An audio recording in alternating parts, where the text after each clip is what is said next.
Introducing Instagram Teen Accounts, a new way to keep your teens safer as they grow, like making sure they've got the right gear for riding. Knee pads. Check. And helmet? Done. See you, Dad. New Instagram Teen Accounts, automatic protections for who can contact your teen and the content they can see.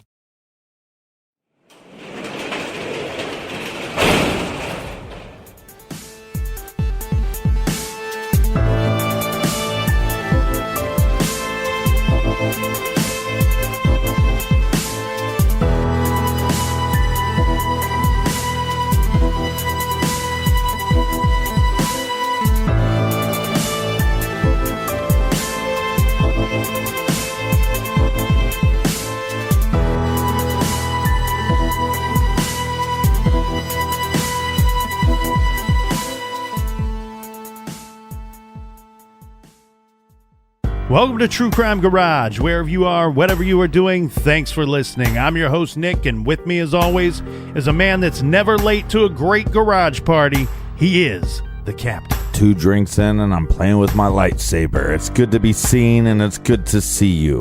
Thanks for listening. Thanks for telling a friend.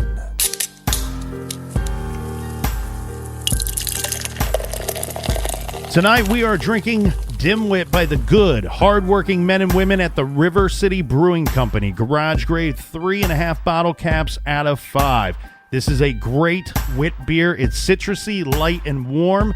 And today's beer was brought to us by these great guys and girls. First up, we have Paula and Anna in Mount Pleasant, Michigan. And a big shout out to Brina in the hills of Arizona. And a cheers to my friend Leah in British Columbia, Canada. Also up north, we have Sketchy in Toronto. And a big cheers, mates, to Megan in Boonton, New Jersey. Here's a Team Nick shout out to Kate in Somerville, Massachusetts. And last but not least, a long distance cheers to Kane and Jessica in Fennel Bay, Australia. So thanks to everybody for filling up the fridge for this week's shows. If you want to help us out with next week's show, go to truecrimegarage.com and click on the donate button. Also follow us on social media, Instagram, Twitter, Facebook, at True Crime Garage. That's enough of the business. Everybody gather around, grab a chair, grab a beer. Let's talk some true crime. The following communication was sent to KAKE-TV and was titled The BTK Story, believed to be the autobiography of the killer the police were searching for, complete with an outline giving the titles to 13 chapters of the BTK story. They were: 1. A serial killer is born. 2. Dawn. 3. Fetish. 4. Fantasy world. 5. The search begins. 6.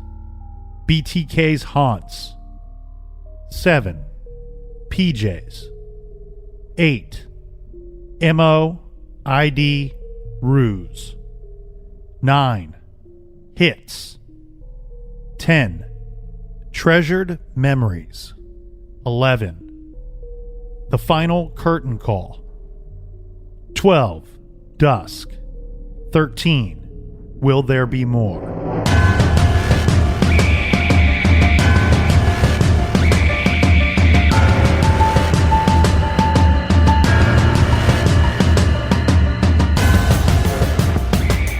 In the spring of 1989, Dennis Rader got a new job as a census field operations supervisor in Wichita, Kansas. Now, he liked this job for many reasons, mainly because the job required him to be out driving around in a truck. Mm-hmm. One of his favorite things was to eat his lunch in his truck and scout for possible new victims. He also had, among other strange hobbies, a hobby where he would scour magazines and newspapers for ads featuring women that caught his eye. He would cut out the images of the women he liked, and he would glue them to 3x5 index cards. Each day, he would place one in his pocket, and the card would ride along in the truck with him while he was out doing his job each day. He would write in his journals at home and talk like the women were real. So he would write things like, drove around town today with a sexy redhead. Note to self, if I ever start doing this, jump off a bridge immediately. In 1991, He was hired by the compliance department in Park City as a compliance officer. This job required him to work with code violators, issuing tickets and catching dogs. There were varying stories regarding Rader at this job. Some would later say that Rader used the position to bully people. Some say he was just doing his job, and others even reported that Rader was nice and helpful. In all likelihood, he probably did not treat everyone the same way. And he definitely harassed some women during the time when he was working in this position. And there's one story in particular of a woman that had moved into town, into Park City. And she stated that when she moved to Park City, she was single. And Rader must have taken a liking to her because he was very helpful, like seemed to be checking on her from time to time, very pleasant, very nice to her, and he would see her often. I think that's called stalking. Well, when she got a boyfriend, he changed his song and dance. He really started harassing the woman and started harassing the boyfriend. He would issue them tickets for very minor infractions, almost seeming like he was making things up from time to time. And she said that he often would park his truck and sit and eat his lunch where he could see the house, where he could keep a visual monitoring of the house and maybe of her as well. Again, that's called stalking. Regardless, he seemed to like this job, and for many reasons, but mostly because it gave him some type of authority, giving him a badge and some power. Dolores D. Davis, age 62, was born in 1928 in Stella, Nebraska. She was raised on a farm. Now, she was an excellent cook who made everything from scratch. In 1961, after 12 years of marriage, a son and a daughter, Dee and her husband divorced. Now, she was a fun, protective, and devoted mother and grandmother, adored by her family, her son, and her son always spoke to his mother on the phone on the weekends, sometimes for hours. When her children and grandchildren gathered for Christmas at her home in 1990, they spent much time together, but one memory that was created during that trip was they all sat together and watched the movie All Dogs Go to Heaven. If anybody's seen this movie, you'll know it's an emotional movie. It did bring the family to tears. Now, Dee had just retired from her job of over 25 years as a secretary for a fuel company. She was passionate about animal rights issues, and she enjoyed being a Mary Kay Cosmetics sales consultant. Dennis Rader had spent a couple of months driving by her home and seeing her when he decided that she would be a good target. Well, this is because BTK found her attractive and she lived alone. In January of 1991, Dennis Rader was going to put together a plan to do a hit on her. Now, on the night of the 19th, Rader went to Dolores' home. Dolores was home inside reading. Dennis waited outside for her to turn off the lights before he would break in. While he's out there, Rader is waiting outside. He's wondering, he cannot figure out how he's going to break into the house. He had already checked the doors, and they were locked, and they were far too sturdy for him to pry them open. After she turned out the lights, Rader cut the phone line to the house. He then found a cinder block in someone's backyard. He carried it over near Dolores' home. He lifted it up until it was shoulder high. He centered himself on a large sliding glass door in the back of the house.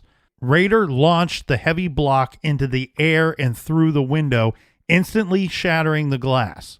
Dolores ran out of her bedroom screaming. She saw Rader standing inside her home. He told her it was cold outside and that he needed some warmth, some food, and some money. He ordered her to return to the bedroom. He followed behind. Once inside the bedroom, Dennis Rader pulled a pair of handcuffs out of his pocket and put them on her wrist. To try to calm the woman down, he kept telling her he just needed her car keys and then he would be gone in no time. Once she calmed down, Rader took the cuffs off of Dolores and tied her hands together with rope. He took a pair of pantyhose from one of the dresser drawers. He wrapped them around her neck, strangling her until she was dead. Blood had started to come out of her ears, mouth, and nose. It took him about 3 minutes to strangle her. Rader then wrapped her body up in the blanket that was on the bed and carried her body out to the trunk of her car. Then he went back into the home and collected some jewelry and clothing of Dolores's. He then hopped into her car and drove off. He dumped her body in a culvert by a highway. Then he drove to another location and hid the trophies he had collected from her house in a safe spot so that he could retrieve them later. Then, and I find this to be awfully strange, he drove her car back to her house and put it in the garage. And then he walked like 2 miles to his own vehicle. I do find this incredibly strange, but here, one thing I do know about BTK is this. At one of his crimes, he actually left the gun that he used during the crime at the crime scene. I don't know which crime scene that was. And he said that he had to go back and retrieve that gun. My guess is it might be this one that he's talking about. Or he was driving around and saw a bunch of cops and thought, I should just go back to the house and drop off the car at the house. Well, and a little behind the scenes thought here for everybody. That's kind of why I picked the beer this week to be Dimwit. We have this individual, Dennis Rader, that likes to portray himself of a certain intellect and to be very smart and cunning and outsmarting the police and outsmarting his victims, when in reality, he's just kind of a buffoon. You know, he's just kind of a dimwit. Yeah, he's a dimwit. Very good. So I think maybe it might be this crime where he realized that he had left the gun, because he dumps her body in this culvert just to kind of conceal her. And then he decides to go hide these trophies that he intends to retrieve later, driving her vehicle back to her home, walking 2 miles to his own vehicle. And then once he gets his vehicle, he drives back to her body, picks it up, and takes it to another location much further away. He decides that he's going to dump her here at this new location. This is under a bridge out in the middle of nowhere. Now, the next day, he's still all charged up and hopped up on these fantasies and thinking about the night before. The next day, he returned to the body. He placed a plastic mask over the face and put lipstick and makeup on the mask. And then he took several photos of the body. 2 weeks later, the body was discovered. The murder was featured in the newspaper. The connection to BTK was not made. According to Dennis's journals, with each kill, he was extremely paranoid after his murders, each time expecting the police to show up at his door at any time. But each time that feeling would go away after about a month or so.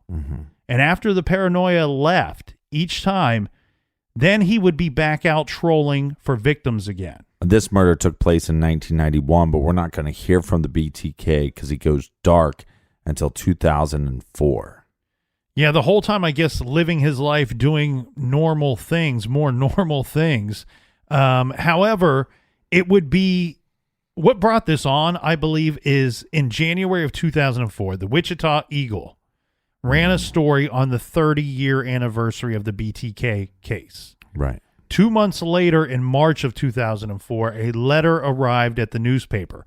According to the information on the envelope, the letter was from Bill Thomas Kilman. The return address was 1684 South Old Manor. The address was fake. There was no such place in Wichita. Now, people had always wondered, if you think about the initials of Bill Thomas Kilman, so that's BTK, right? Yeah. And then the other thought was he playing some kind of game? You know, BTK would be an old man by now, and the address used was 1684 South Old Manor. Anyway, inside the envelope, they found photocopied snapshots of a woman who appeared to be either unconscious or dead. She's lying on a floor. It also contained a photocopy of a driver's license of a 28-year-old Vicky Wegerly, whose 1986 murder had never been solved or linked to the BTK Strangler. On the letters, BTK was written at the bottom of the page. There was also some type of code made up of letters and numbers. Police sent the code to code breakers, but they came up with nothing. They couldn't crack it. Well, when you're stupid and you come up with a code, normally it's hard for anybody to to crack it. Right. Because it didn't make any sense. In the year 2000, this was 2000. 4 years before BTK ended his silence, the Waverly cold case became hot. The Wichita police detectives, this is Kelly Otis and Dana Gouge, they were assigned to work on the unsolved 1986 killing of 28-year-old Vicki Waverly, a wife and a mother found bound and strangled in her home on West 13th Street. Now, the police had found a man's DNA. This was under the victim's fingernails. And in 2003, the lead homicide detective, Ken Landwehr, remember we talked about him, he was one of the members of the Ghostbuster squad. By this point in his career, he's now the lead homicide detective for the Wichita, Kansas Police Department. Yeah. He had the two detectives on the case test the DNA that was found. Landwehr had always suspected that the Vicki Waverly murder could be the work of BTK. Now, as you know, when it comes to lab work, current cases take priority over the old ones. So it was not until after the first communication from BTK in 2004 that they would get the results back. Well, and it could have been as simple as, hey, he's made contact again, so they bumped up the priority. Yeah. They may have moved it to the front of the line. But shortly after he broke his silence, they received the results from those tests, and the profile was entered into a newly developed national database of criminals. Now, there was no match for this. However, the DNA test showed that the same killer had been in the homes where BTK strangled 4 members of the Otero family in 1974 and Nancy Fox in 1977. But once police saw the photocopy of the pictures, then the driver's license and the letters BTK, the hunt was on. So police announced the startling new development, and the news media pounced on this story. Right. Police received over 1,000 tips over the course of the first weekend of this investigation that they just launched. Now, to handle the response from the public, police set up a command center at a law enforcement training academy. They needed elbow room for phone banks and for computers, and they just needed space to work on this thing. The Sedgwick County Sheriff's Office assisted with data entry and research support. Callers gave police an overwhelming number of possible suspect names. Detective Landwehr and crew decided suspects would be eliminated systematically and scientifically. Now, the eliminators would be as follows. One would be race. So the DNA profile showed the killer was a white male. So if you weren't a white male, you're eliminated. Right. Age, the calculation was based on the idea that the killer probably would have been at youngest 18 to maybe 20 years of age when he killed his first known victims, Right. the Oteros, in January of 74. So the killer would be, at this time, 48 years or older. Now, incarceration was also very much an eliminating factor because someone who was in jail or prison during any one of the murders was eliminated. Also, prisoners in recent years would have DNA on record, and police knew that BTK's DNA didn't match anything in the database. Right. The most important of all of the eliminating factors was, of course, DNA. In a somewhat controversial move, investigators took 1,600 DNA mouth swabs from men mainly in and around Wichita, but a few came from people living out of the state. Almost all of these 1,600 people volunteered and complied to submit their DNA. Well, and the other crazy thing is now they're realizing with the research that BTK wasn't dormant. Yeah, and actually a lot of people at this time had probably forgotten about BTK. The Wichita was no longer afraid of this person. Most people had assumed that he had died or moved on. But yeah, like you said, you know, it wasn't that he wasn't dormant during this 2.5 decades. He had just simply kept a lower profile than in his earlier killings. And now police had to wonder, as did the community, how many killings was he responsible for over the course of that time. On June 9th of 2004, what police would later call communication number 3, this was found at the corner of 1st and Kansas taped to a stop sign.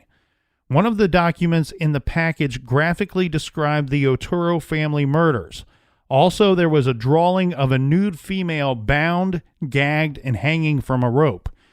With the drawing were the words, "The sexual thrill is my bill." This guy's such a douche. In July, workers at the public library discovered a clear plastic bag at the bottom of a book return bin. Written on the bag were the letters BTK. Inside were 5 sheets of paper. 2 of the pages detailed BTK's involvement in the death of a troubled 19-year-old man named Jake Allen. Allen's death was ruled a suicide. Now, Allen was a star athlete in high school who dreamed of being an optometrist. Allen was picked up and arrested by police. He and some buddies were out drinking and driving, and they had alcohol in the car. After his arrest, he was convinced that he would never get into college. And it is believed because of this that he decided to take his own life by lying down on the train tracks. Yeah. He was crushed almost beyond recognition. Now, BTK, however, wrote in this communication that he had been responsible for the death of, as he put it, old Jakey, after meeting him in a computer chat room and convincing the young man that he was in fact a private eye hunting for BTK. The letter claimed that the young man Jakey had sexual perversions involving masturbation, bondage, and homosexuality, and claimed Jakey agreed to help the fake private eye in his investigation to find BTK. These, of course, are all lies. However, the police at the time did not know this. And this was actually, where I call Dennis Rader a dimwit. This may have been a smart move on his part, just simply because the investigation at that time was white hot, right?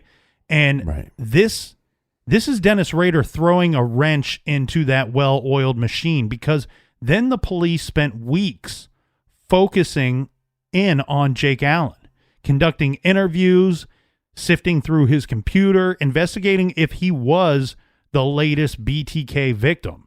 But it was all for naught. It was just a farce put on by Rader after he read about the boy's suicide in the newspaper. Now, what might not be a phony story is that also in this communication, BTK stated that he had some future female and maybe a child victim in mind, that he had spotted them and had already began to troll them, and he just had to, quote, work out the details.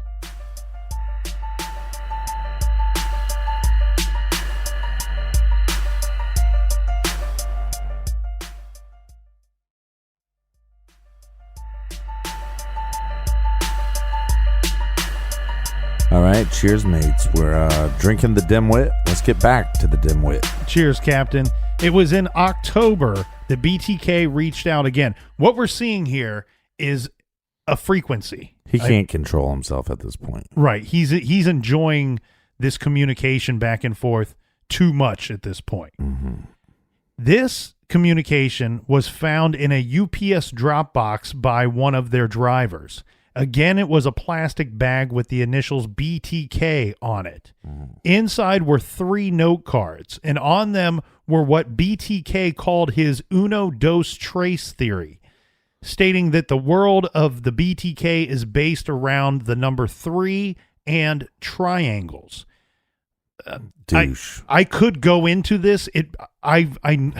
I know this stuff, but it makes little to no sense at all. Like, like he would draw like a triangle, and it would at one point put BTK, police, right, detectives, or I'm sorry, BTK, victims, police, and then the other sun, heat, warmth. Like, it was just stuff that made no sense at all. Right. This communication also, it contained what is thought to be pieces of the killer's autobiography.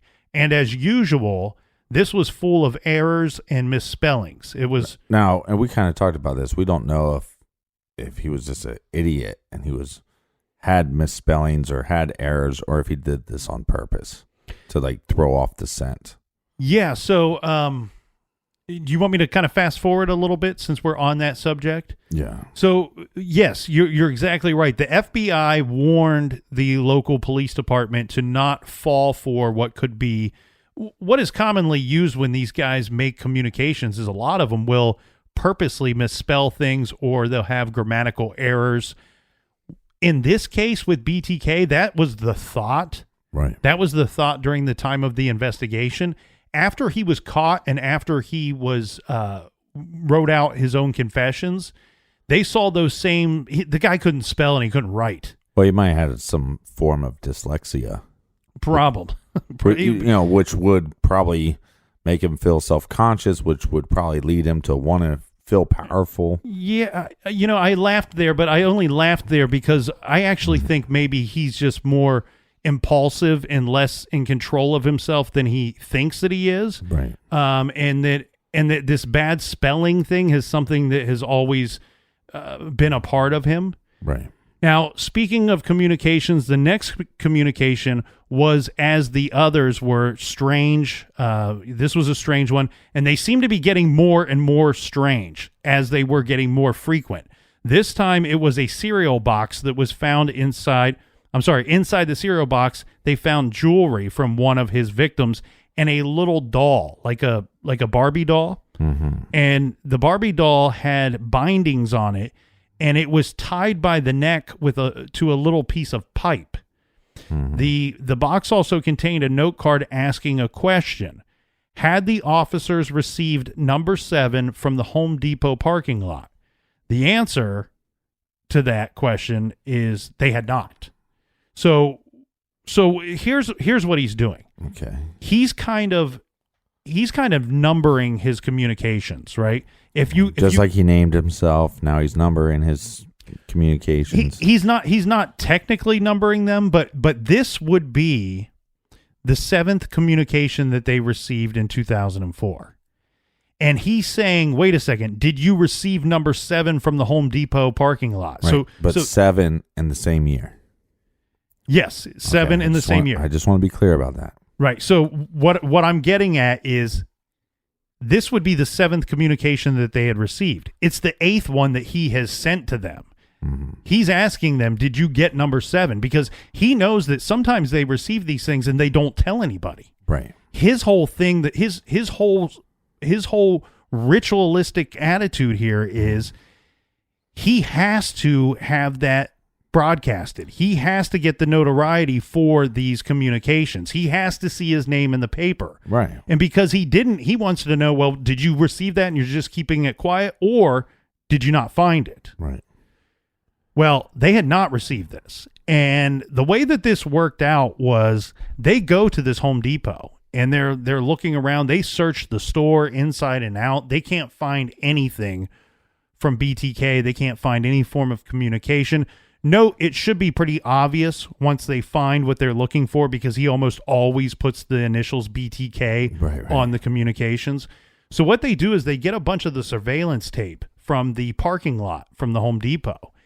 And on one piece of footage, this was from days before, that they spotted where an SUV had pulled into the almost empty parking lot. This would have been when the store was not open. Mm-hmm. Parking lot's almost empty. This SUV pulls in. Somebody gets out of the vehicle, walks across a short way across the parking lot, and has some kind of object in their hand, and they toss it into the back of a pickup truck, into the bed of a pickup truck. Mm-hmm.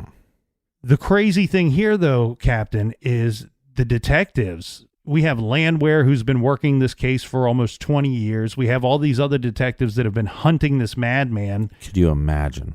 They're seeing what they believe to be BTK's vehicle. Could you imagine what's going through their brains? They're looking at a shadow, like a shadow figure of the guy that they know and believe to be BTK, the guy that they've been hunting all these years. They're seeing him, but not his face. Well, what they end up doing is they have no idea what was thrown into the back of that truck or how they're going to find this thing. Right. Well, maybe if they get the license plate number, they could track down the vehicle. They couldn't, because it's too blurry. Too blurry. Plus, if they could do that, then you would think they could get BTK's license plate number. True. But think of the risk that he's... Okay, we've covered so many retail cases lately. Please upgrade your cameras, people. Please. It's ridiculous. Well, what they did, Captain, was they were able to decide that they could determine the approximate size and wheelbase of the vehicle that the suspect was driving. Mm-hmm. This was interesting because they actually really narrowed it down to a very few models, a very few vehicles and models. And what they were able to determine was that if, in fact, this vehicle was not stolen, that he was driving his own vehicle, let's say, right, he would be one of about 200. He would be one of about 2,500 local residents that owned a vehicle matching this description. Well, let's go knocking on doors, my friend. Well, that would be an option, but they actually came up with the communication before they would have to take that route. Uh-huh. So what happened was the manager of the Home Depot put up flyers inside the store asking all of the employees, did you receive anything strange in your vehicle? Did you find anything weird and you don't know what it is? Mm-hmm. Let us know. Well, a roommate of a guy that worked there that owned the guy that worked there owned a pickup truck. Right. His roommate had found a cereal box in the back of the dude's pickup truck. Cinnamon Toast Crunch. It was Special K cereal. Oh, that's not a cereal. That's garbage. He assumed that it was trash, and he had thrown it away. He assumed right because that cereal's garbage. I like Special K. Oh, now you're garbage. The trash had not been collected from the home yet, so they were able to retrieve this Special K cereal box. This was recovered, and inside there was a 2-page document, and on it was a long list of BTK's projects, or what he called his PJs. There was also a question, and this was asking Landwehr. This was asking Landwehr directly. If BTK wanted to send a computer disk to them, could they trace it? And he asked them to give him the answer in the newspaper in the want ads under the miscellaneous section. And if they can't trace it, to put in the message, Rex, it will be okay. Also, they should run the ad for several days so that BTK would not miss the ad if he were out of town or didn't pick up the paper that day. Please run the ad multiple times for me.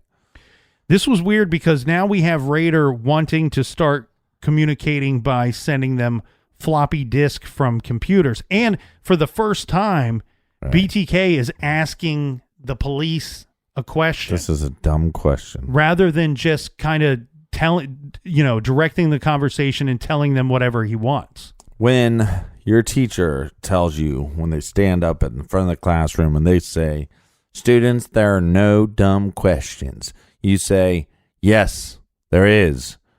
When you're a serial killer, you do not ask the cops if they can trace something or not. The police, they went ahead and ran the ad in the newspaper. Mm-hmm. And their ad read, Rex, go ahead and send a floppy. Well, on January of 2005, Dennis Rader became the elected president of council at the Christ Lutheran Church. Right. On February 16th of that same year, a padded envelope arrived at KAKE-TV. Inside were more index cards and a purple computer disk.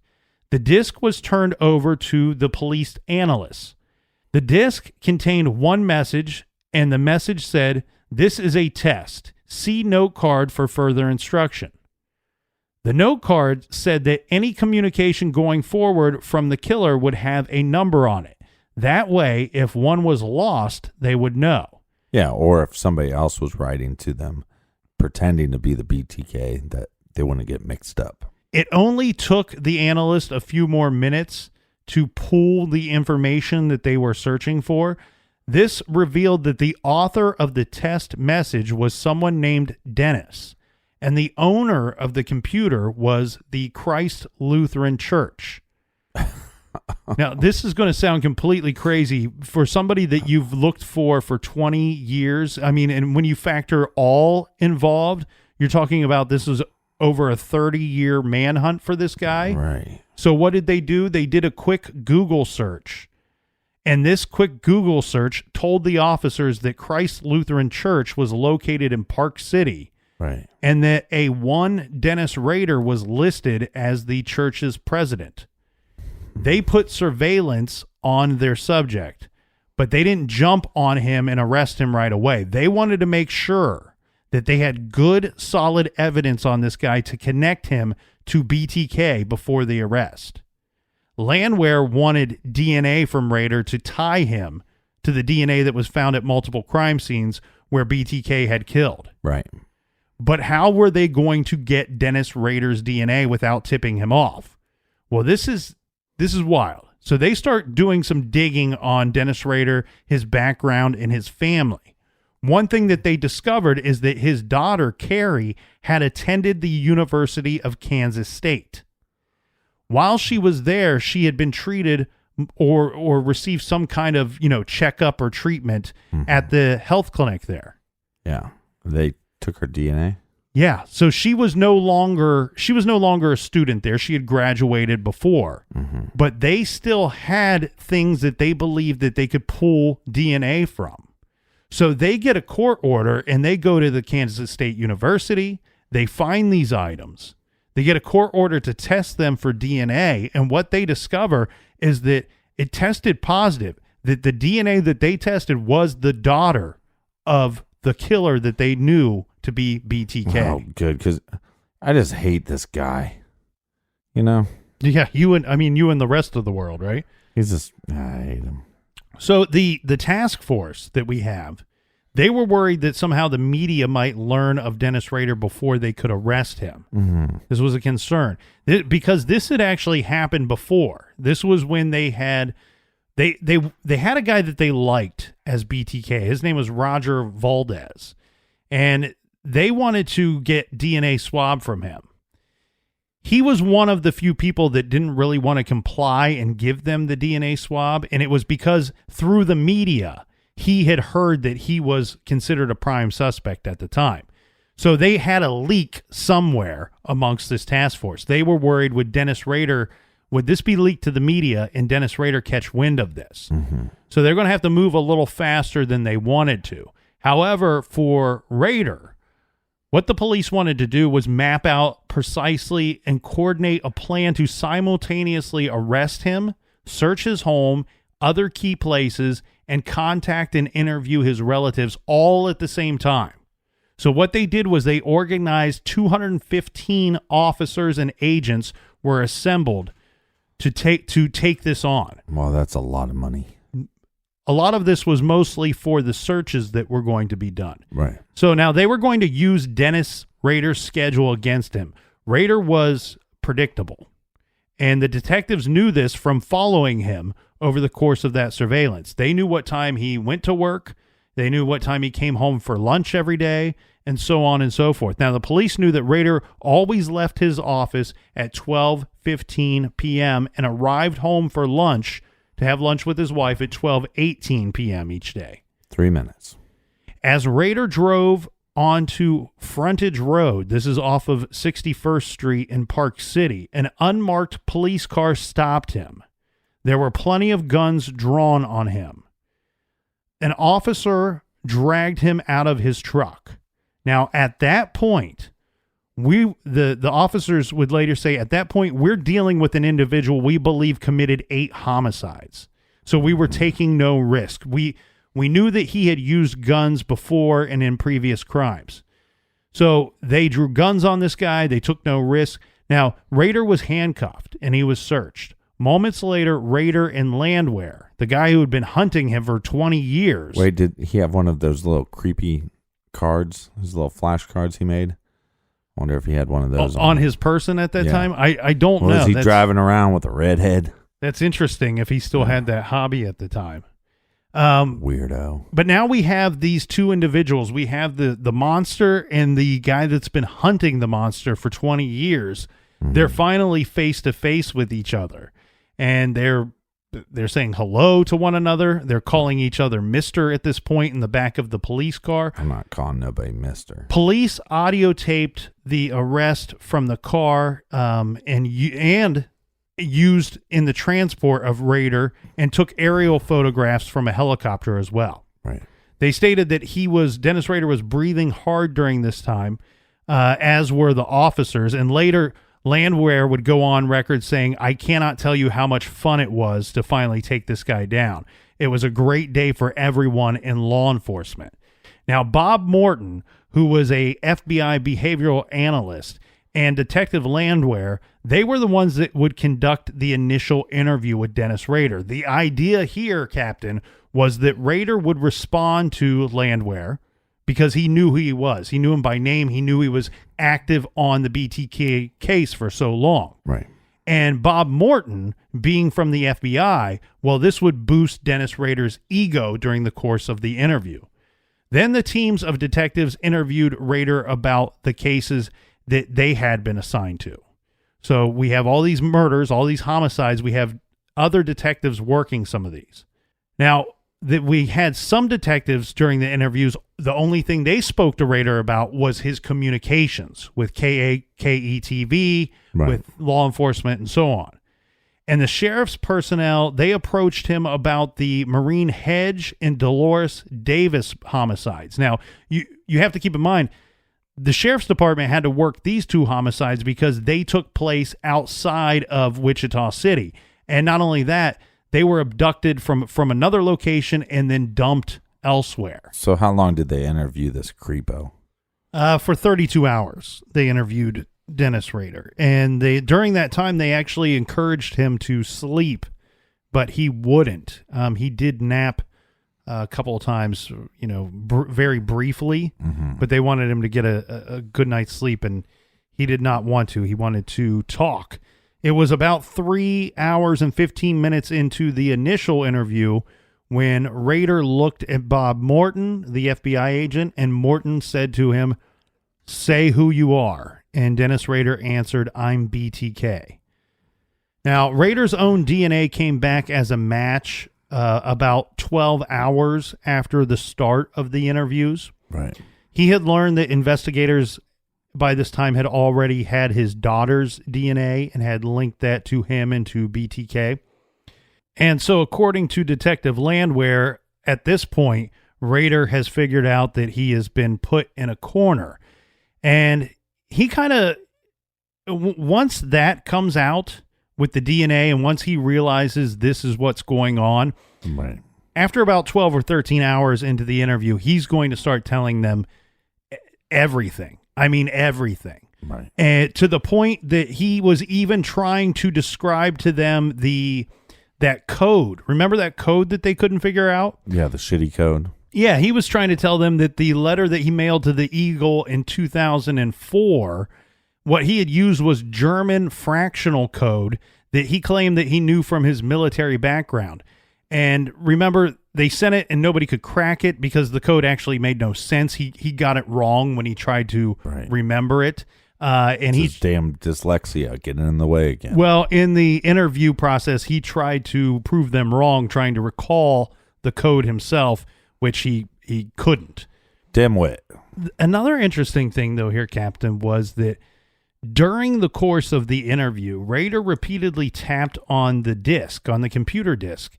They put it on the interview table, and they just kind of set it there right in front of him. Okay. And he tapped on it. Well, he would tap on it and throughout the course of the interview, and at some point, he looked at the officers, Landwehr in particular, and he asked him, "Why did you lie to me?" And Landwehr said, "Because I'm trying to catch you." Yeah. Why wouldn't I lie to you? I'm trying to catch you. Yeah, you killed people, you son of a bitch. Yeah, we're going to lie to you. Well, I think, that's what's weird, though, is that, okay, so something psychological had taken over with Dennis Rader. And this was actually something that the FBI had recommended that the police do a long time ago in their investigation. What they had recommended is that they create the persona of some kind of super cop. All right? So that Dennis Rader would identify the investigation into him and to his killings through one person and one person only. That he could take this detective and he could put him on a pedestal in his mind. He's now this super cop that is a worthy adversary of his, hunting him, somebody that is his equal. And throughout the course of many years of looking at that one person and having this person that he considered to be an equal, he let his guard down to the point where he then believed that he could trust him, that his equal would be honest with him, and that the game of cat and mouse would continue forever.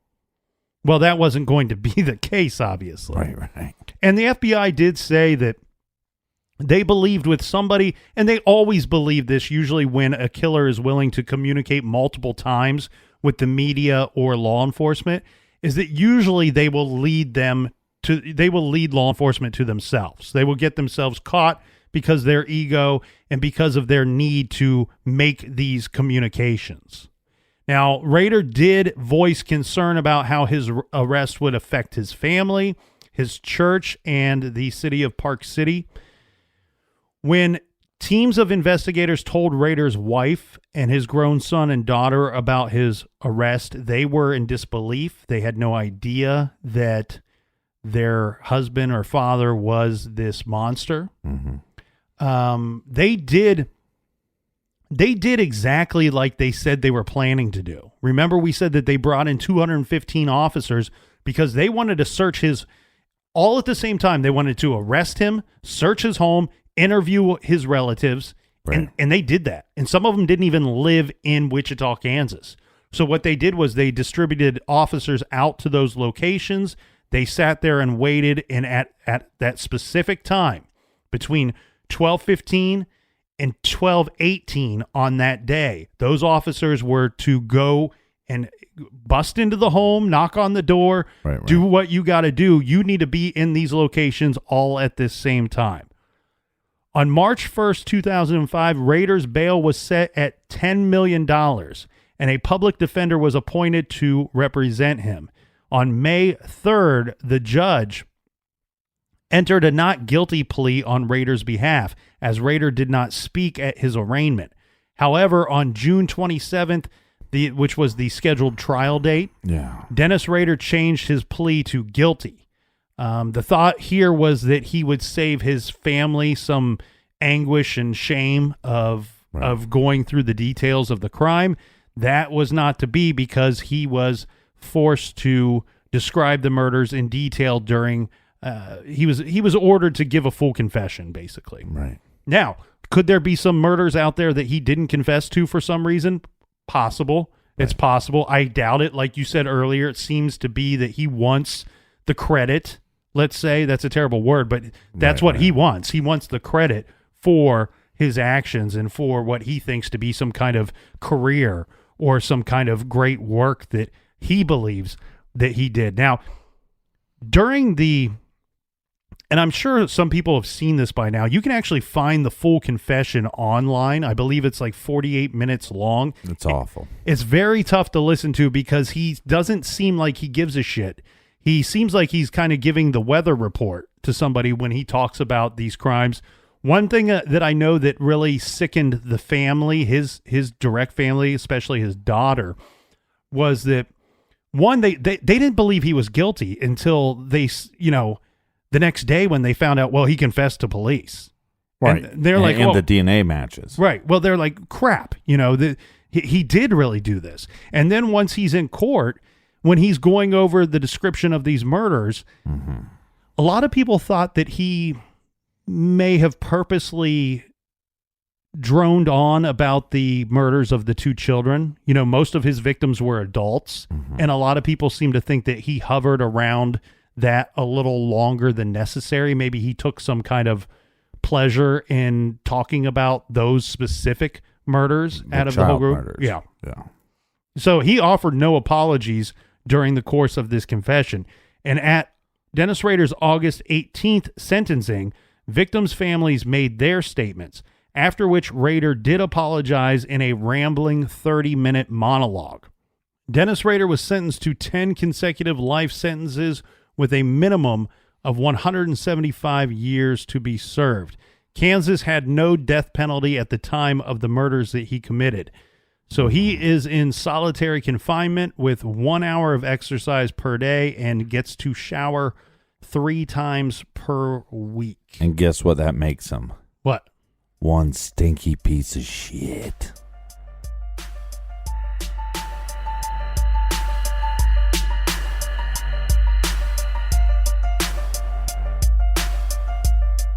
Thanks for listening. Thanks for telling a friend. Thank you for sharing on social media.